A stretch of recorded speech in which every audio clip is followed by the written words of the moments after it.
সভ্যতার ধারণাটি অত্যন্ত প্রাচীন একটি বিষয়। ঠিক ততটাই প্রাচীন যতটা প্রাচীন মানবতার ইতিহাস। প্রথম মানুষ হযরত আদম আলাইহিস পৃথিবীতে এসেই একটি মানব সভ্যতার সূচনা করেছিলেন। সকল নবীরাই পৃথিবীতে মানুষের জন্য একটি সভ্যতাকে জারি রাখার কাজ করেছেন।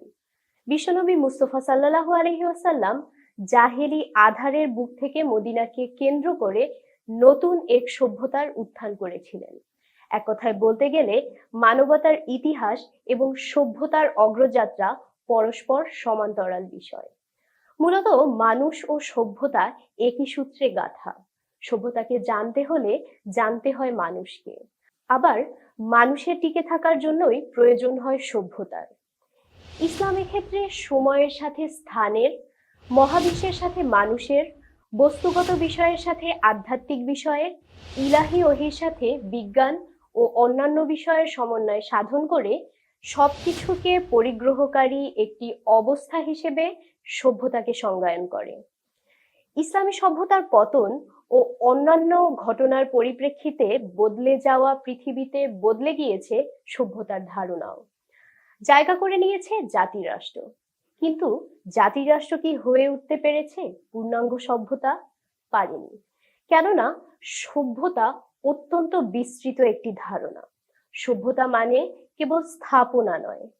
সভ্যতাকে শুধু দৃশ্যমান কাঠামোর উপর ভিত্তি করে বর্ণনা করাও সম্ভব নয়। আধুনিক সমাজ ব্যবস্থা ও রাষ্ট্র কাঠামোতে এই ধ্যান ধারণা সম্পূর্ণ অনুপস্থিত। ফলে বর্তমান বিশ্বে সভ্যতার ধারণা হয়ে উঠেছে অত্যন্ত সংকীর্ণ ও একপেশে। স্বাভাবিকভাবেই এটি ব্যর্থ হচ্ছে মানুষের জীবনের অনেক মৌলিক প্রশ্ন ও সমস্যার সমাধান দিতে। মানুষের অস্তিত্বের প্রশ্নেই তাই আজ জরুরি হয়ে উঠেছে সভ্যতা এবং সভ্যতার প্রতি ইসলামী দৃষ্টিভঙ্গি নিয়ে আলাপ আলোচনা ও কাজ করার। প্রফেসর হেবারফ ইজ্জেত একজন মিশরীয় রাষ্ট্রবিজ্ঞানী, সভ্যতা বিশারদ ও ইসলামী চিন্তাবিদ। কর্মজীবনের শুরুতে তিনি কায়রো বিশ্ববিদ্যালয়ে অধ্যাপনা করেন। বর্তমানে তিনি ইবনে খালদুন ইউনিভার্সিটির অ্যালায়েন্স অফ সিভিলাইজেশন ইনস্টিটিউটে রাজনৈতিক তত্ত্ব পড়ান। পাশাপাশি তিনি সভ্যতার ব্যাপারে পাশ্চাত্য দর্শন ও ইসলামী চিন্তা, বিশেষ করে ইবনে খালদুনের উমরান তত্ত্ব নিয়ে গবেষণা করেছেন।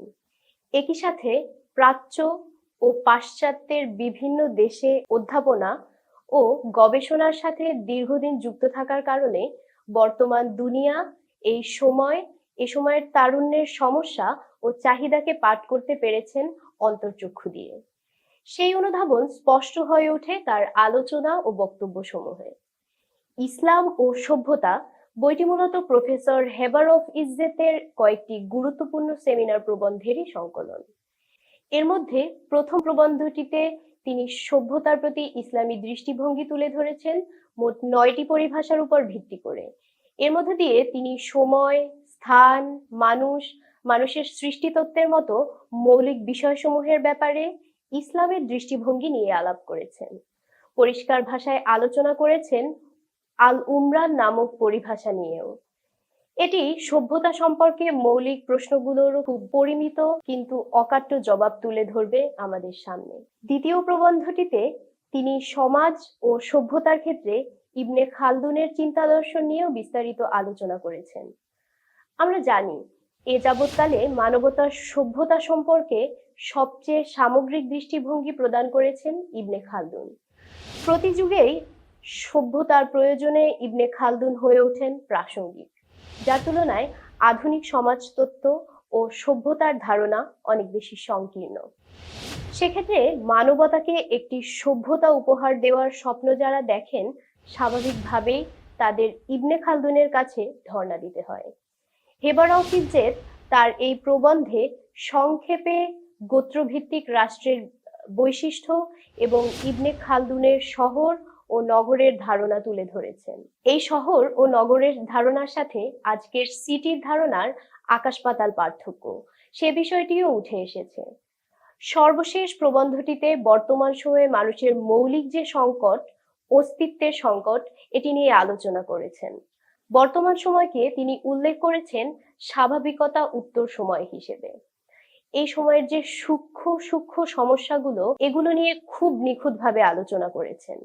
এই সময়ে মুখোমুখি হওয়া মানুষের মনস্তাত্ত্বিক জটিলতাগুলোও উঠে এসেছে তার আলোচনায়। যেমন, তিনি মনে করেন বর্তমান প্রজন্মের কাছে ভালোবাসা এবং শান্তির ধারণা স্পষ্ট নয়। এ ধরনের আরো অনেক সমস্যাকে মোকাবেলা করে কিভাবে মানুষ তার মূল মিহওয়ারে টিকে থাকতে পারে, সেই আলোচনাও এখানে চলে এসেছে। সর্বশেষ দিয়েছেন কিছু দিক নির্দেশনা। আগামী সভ্যতা বিনির্মাণে তারুণ্যের কাছে তার প্রত্যাশার কথাও ব্যক্ত করেছেন।